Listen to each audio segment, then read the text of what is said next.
Welcome to Betting on Success, a podcast that dives into the future of gaming with a focus on cashless technology. Hosted by Mark Morton, aka Morty. From cashless innovations to incredible career stories, this is where gaming professionals stay ahead. Betting on Success is brought to you by your friends at Marker Trax and Coin, leading the way in cashless gaming. Hi, and welcome to Betting on Success. One of the things I love about this opportunity and this show is the chance to talk to individuals and interview people that I've known for many years, people that I've seen mature and grow into true leaders in our industry. And today I have the honor of not only having a true leader, but one of my best friends, Mr. Charlie Skinner. Charlie?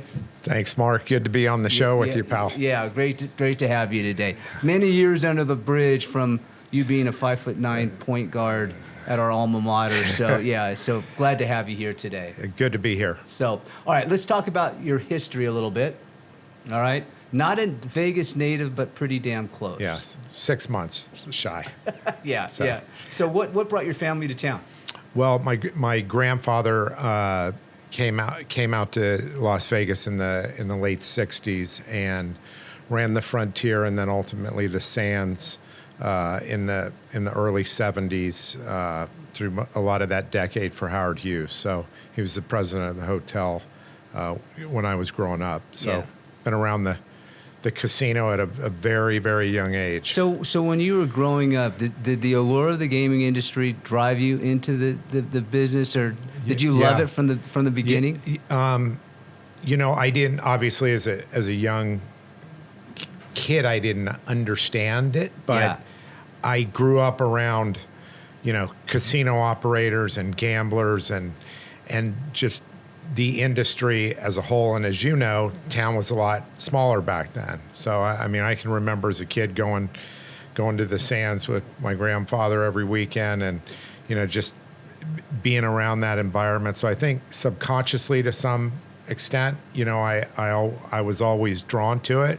But as you know, I love gambling. I'm a huge fan of the industry. Love to fire. You've always loved to fire. Yeah. So I love the industry, and I feel very fortunate that I've got to spend my career in it. Yeah. Your family. Tell me about your family. I know you have a beautiful family. Yeah. So I've been married to my wife Elizabeth, going on 25 years. It'll be 25 years this year. I've got, two daughters in their 20s who you both know. One of them's a junior in college. The other one's graduated, who's working in the industry as well. So, it's been great. Yeah. Education? For myself? Yeah. I went to University of Arizona, as you well know, Bear Down. Yeah. I've got two that went there too. Yep. Yeah. So great experience there. And then, came back to Vegas, and shortly thereafter, as you know, got into the gaming industry. Yeah. So you've always loved sports too. So tell me, I know we talked about not talking about this, but this is a fun fact about Charlie Skinner that I love. You actually suited up for an NCAA tournament game when you were at University of Arizona. Yeah. So they had a bunch of injuries and whatnot kind of late second half of the year, and Coach Olson, said, I want you to be on the practice squad, and then great. he ended up suiting me up for the NCAA tournament, and we ended up unfortunately we had a great team, top 10 team that year, but we ended up getting knocked out in the first round to East Tennessee State. So. It was pretty cool. So you come back to Vegas, and again, not knowing quite what you're going to do. So tell me how your career started.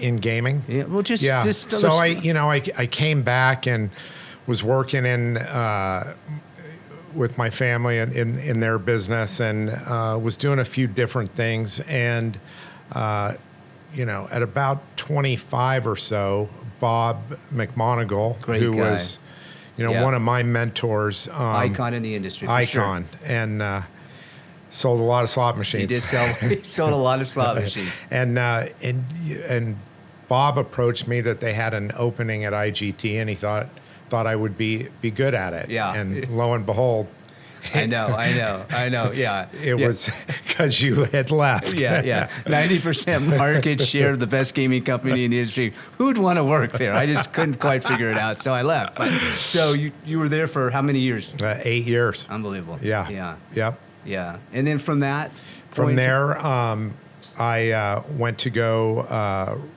run United Coin. Yep. Which was at the time when, arguably the largest slot route operator in the U.S. Went to go work there for my friend Grant Lincoln, spent 7 years there, and then went to Stations and spent 6 years at Station Casinos. So tell me a little bit about that, because that company has trained a lot of very savvy casino leaders. So tell me about your time there. Yeah, I mean, it was at a time when they were kind of coming out of bankruptcy. It was 2011 when I went there.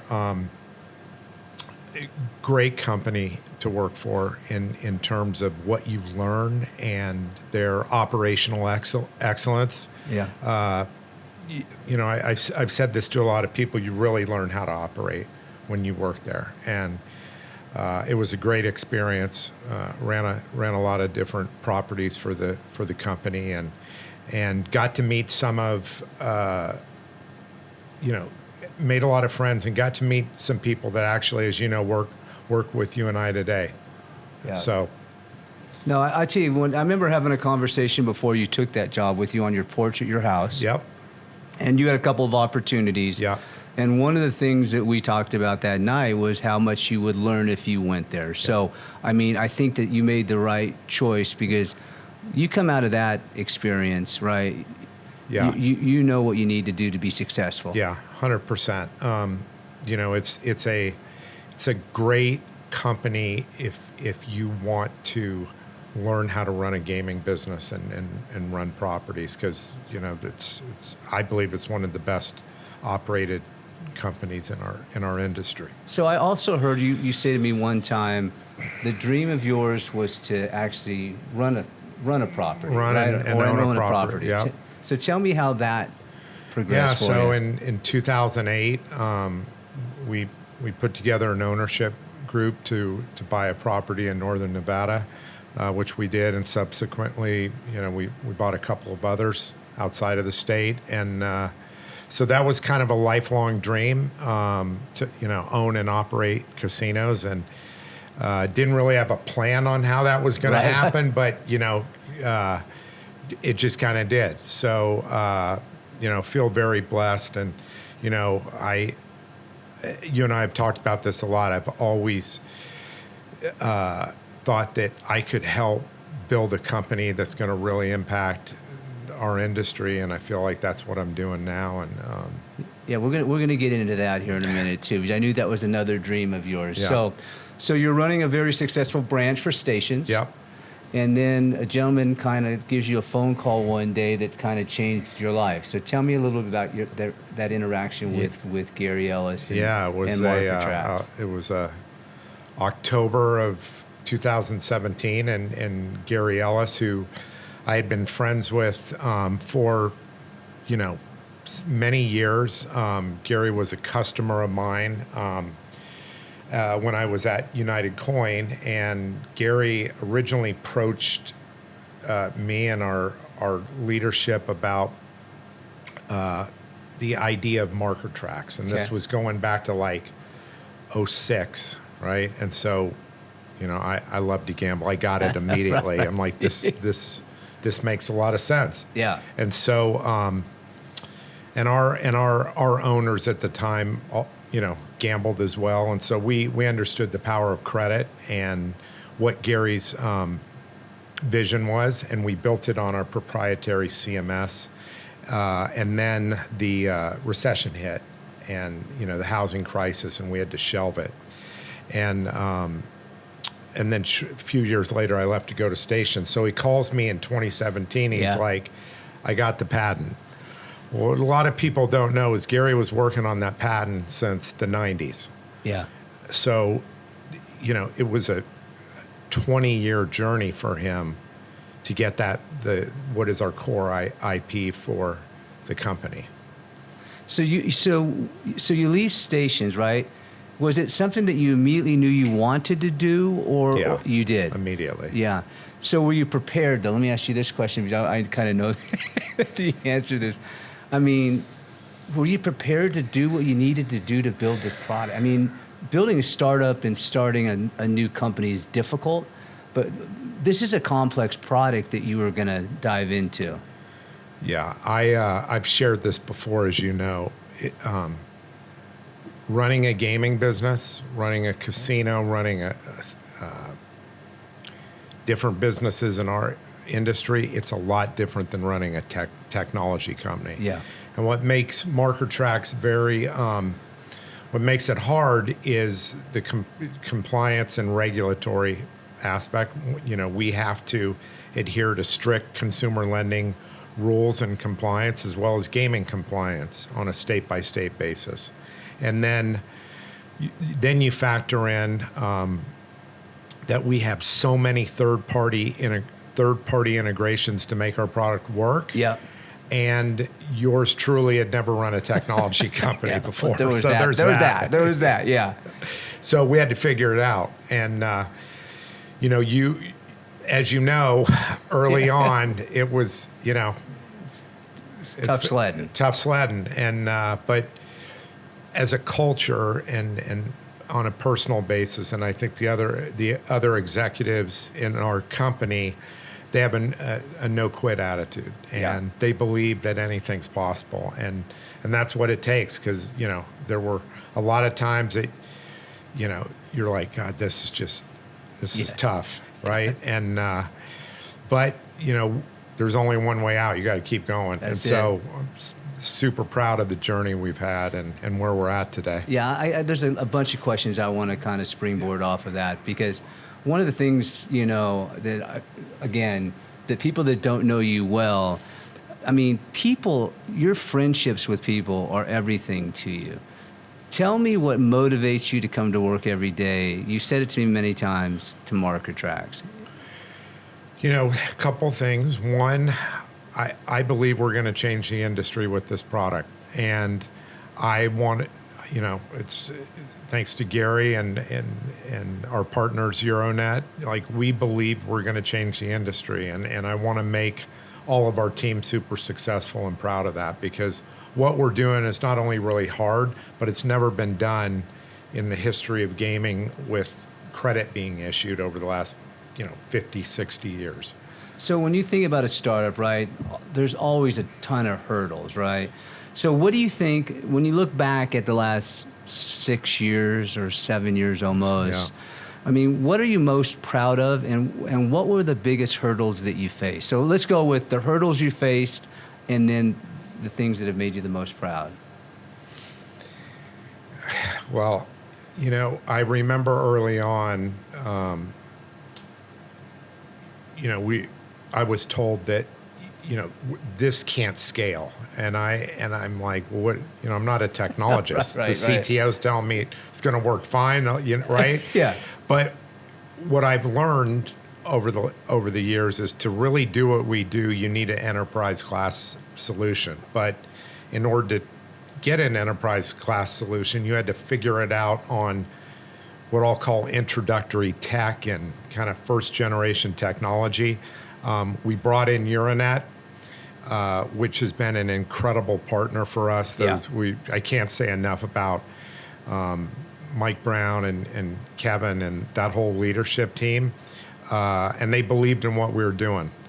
And so building that, we're going on our third generation of the product. It's really our fourth.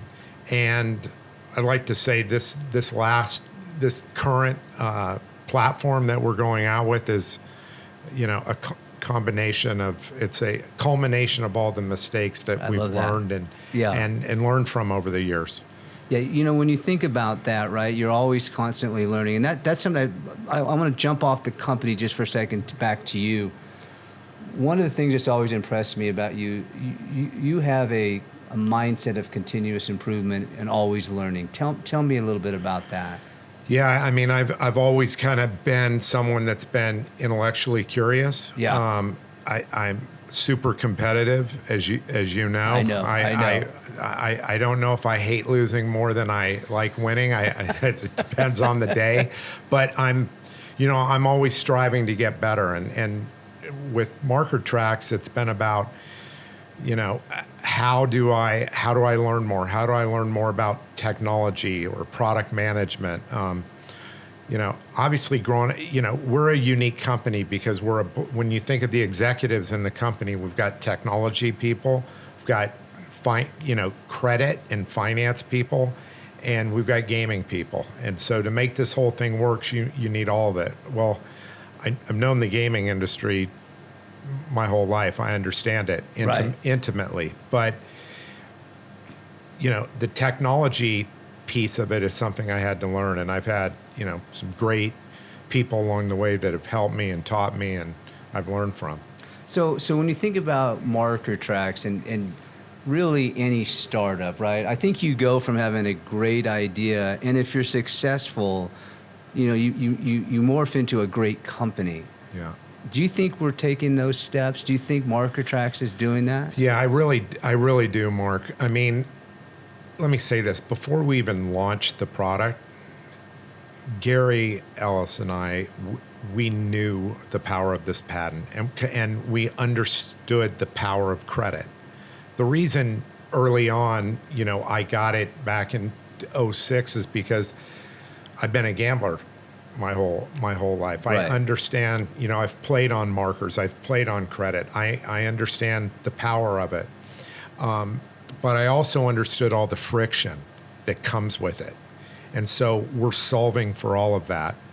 But it takes time to figure it out, right? We've got a lot of regulatory with the ITLs we got to get through, and it's complicated tech. But where we stand today, our vision, as you know, is to own the worldwide credit for the industry at large, both online and brick and mortar. And I believe now we're at that position to make that happen. So I think to be really successful, you have to have introspect, right? You've got to be able to look inside and go, okay, here's where I made mistakes and here's where I made errors.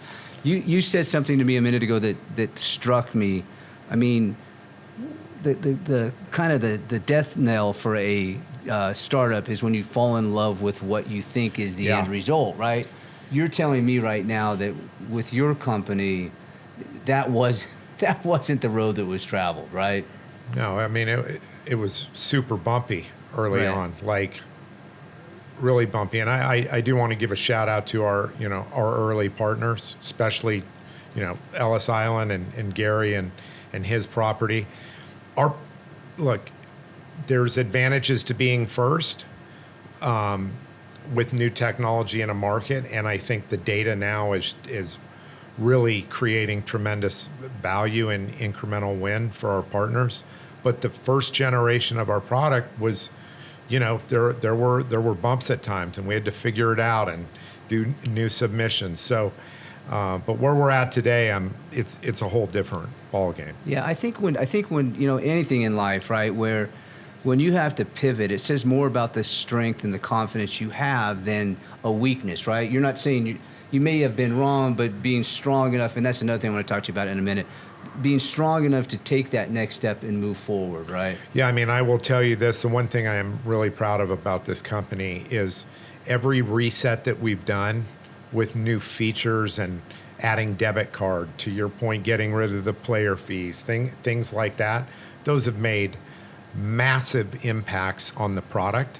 And so I think the decisions and the planning of what we've added to the product along the way have been the right decisions. The best is yet to come. No question. So let me ask you another thing about people. I touched on that briefly before. How critical is that in the evolution of a company? It's everything.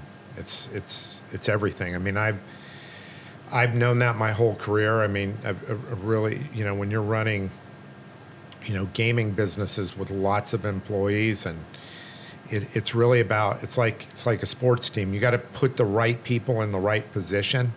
And sometimes you might have a talented player, but they're not the right fit for the position they're in. And so we've got an exceptional management team. Like, that's one of the things I'm most proud of. We've got great partnerships, and the people make the business. And that's why I know we're going to be very successful as a company. All right, so now it's time to give some advice to the audience, right? So if you were a young entrepreneur Yeah. getting into something like this, what would your first bit of advice be to that individual? Well, so it's a great question, because my youngest daughter thinks that she wants to go the entrepreneurial route. Yeah. And, she's trying to figure out, what's the product, or what's the thing, or what do I want to sink my teeth into. And I told her, just launch. Just whatever that idea is, just go. You're going to make lots of mistakes. You might fail a few times. You might fail 10 times. But if you don't quit and you keep going, you're going to be successful. And I believe when the bumps come, and they will, as long as you learn from it and get better, you're gonna win it at the end of the day. It's so funny. I like I said at the beginning of this show, I was like, what I love about it is just talking to people and finding out why they have been successful. And one thing that's consistent with I kind of hear in your story, I always thought to be successful, your career path was a straight line. Yeah. It's not. No, not at all. And everybody that I've talked to, Charlie, on this show, it's unique that they all say, it doesn't have to be that, right? And Yeah. and that's what you're saying right now. Yeah, I mean, I had a dream and vision, but I didn't know. Right. I didn't know it was going to be this, but building the company's hard. Like, it's, I never thought that it would take as long to build as it has. I didn't either, by the way. Yeah, But that's so- okay. That's okay. That's so- another story for another day. But I wake up every day and I'm fired Yeah, up to yeah. show up here. Like, I think about this business morning, noon, and night, 7 days a week. So I feel very fortunate. A lot of people don't have that, and I feel fortunate that I do. So when you think about Charlie Skinner, the man, so I want to talk about him for a second. So one of the things that, again, people that don't know you well may not know is how much you give back to your friends and the community. Tell me about that piece of Charlie Skinner. Well, I try to be of service, and one of the things I do, I try and be there for my friends and family. I try to help people. That's a big part of my life, is making an intentional effort to be there for people that are struggling, or life is kind of knocking them in the head a little bit. Yeah. I try to be there for those people to help them along, and so that's that's really important to me. And so when you think about Charlie Skinner's next 5-10 years, tell me about that. What do you see? You had a dream before, right? Yeah. You're living that dream. What's Yeah, that dream I going think forward? we're at the start of what that vision is right now. The dream is to be the default solution for all credit in the worldwide gaming industry, both online and retail, brick and mortar, and to have millions of players using our technology every day. So, Charlie Skinner, the man, you haven't really changed it. You're obviously older, right? I mean, you're wiser. Yeah. But who you are is, I mean, I look at you now and you're a lot taller than you were when I first met you. Yeah. But you really haven't changed all that much, right? There's some values of who you are. I mean, I try to do the right thing. As you know, I was very close to my mom. I think she instilled a lot, my work ethic. And I think to be successful, you got to work hard. And I can promise you, I'm not the smartest guy in the room. That's for sure. But I do know this, that if you surround yourself with good players and people that want to win, you're going to be successful. Well, you brought your mom up. So Yep. We talked about Bob McMonagle Yep. as being a mentor. Yeah. Who on the personal side for you? I mean, obviously, my mom was a huge part of my life. On the business front, I'm close to my family, my brothers, my dad, but, my grandparents I had a, very close relationship with. But there's some people in the industry that I was fortunate to work with, both at stations and other places that, had a big impact. Dan Roy is a guy I worked. All-time great, yeah, right? Dan, I learned a lot from Dan. Steve Cavallero, who I worked with, was, I learned a lot from Steve at stations. Yeah. And Grant Lincoln is someone I've learned a lot from. So I've had good people around me in my career that helped me to learn. Well, I tell you, Charlie, again, I've known you since a long time, and I'm telling you, I can't tell you how proud I am for the man, father, and businessman you've become. Thank you, I Mark. really appreciate you being on the show today. Yeah, it's been fun. And again, thank you for your time. Yeah. Thank you, everybody, for joining us. I hope you enjoyed the show as much as I did, and I'll see you next time. That's a wrap for this episode of Betting on Success. If you enjoyed the conversation, be sure to like, subscribe, and share. Stay tuned for more insights from gaming industry leaders. We'll see you next time.